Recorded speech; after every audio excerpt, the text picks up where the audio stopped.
Good morning and happy Monday to you. Pray that you're all having a good day so far. Had a great weekend.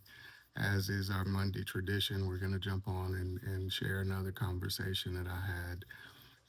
I think I struggled with this one a little bit, not because I didn't think God wanted me to talk about it, but sometimes I want to make sure that I convey what He said to me to others as best as I can so it's received properly. So I had ran into an instance in the last week or so where I was with a couple of people and trying to share some information with someone that I thought was helpful. And one of the people that was there with us just kind of made a comment that I felt like was um, challenging my character. Let's just say that. And so I have to admit that I was offended by the statement that was made. And so, as one of the things that I realized is that it took me back to some trauma when I was a kid that I still have today. As a kid, I wasn't a perfect child. I probably got away with a lot of things, but one of the things that would just completely set me off is if I was accused of something that I did not do. And I think I still struggle with that a little bit today.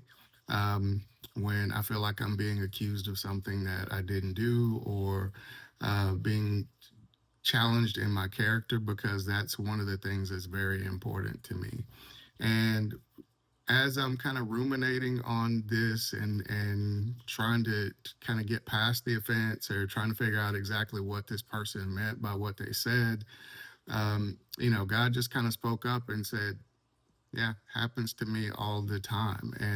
And so we started having this conversation about how um, some of us, because we don't really understand the character of God, we accuse him of doing things that he's not involved in all the time. And so he began to share with me some kind of stories in the Bible. I mean, it started in Genesis. Adam was the first one. When Adam took of the forbidden fruit, the first thing he said is, "Well, it's this woman you gave me." This woman you gave me. So he turned the blame on God. God had nothing to do with his sin, but that's the first thing he did is he blamed God because he said it's the woman that you gave me.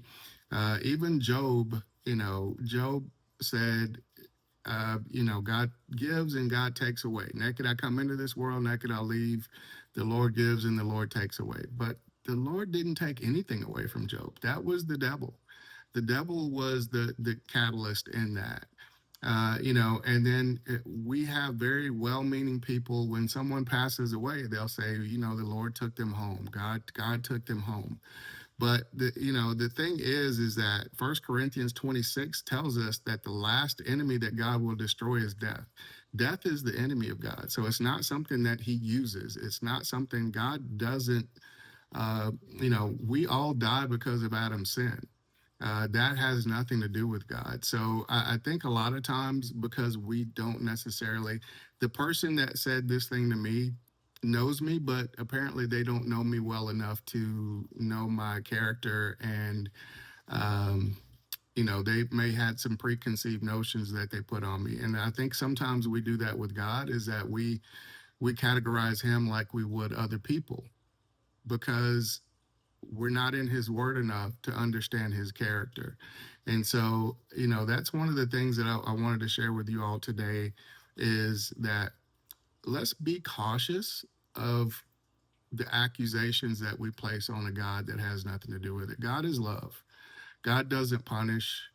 Um, there are consequences to our actions. So a lot of times we're suffering the consequences of the actions that we take. We're suffering the consequences of sin, but we can't blame that on God. That's on us.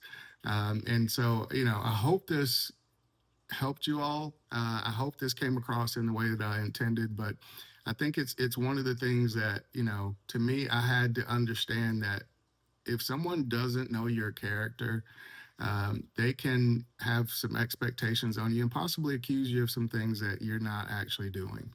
And so, again, I hope this blessed you. I love you guys. Thank you for hanging with me. Bye.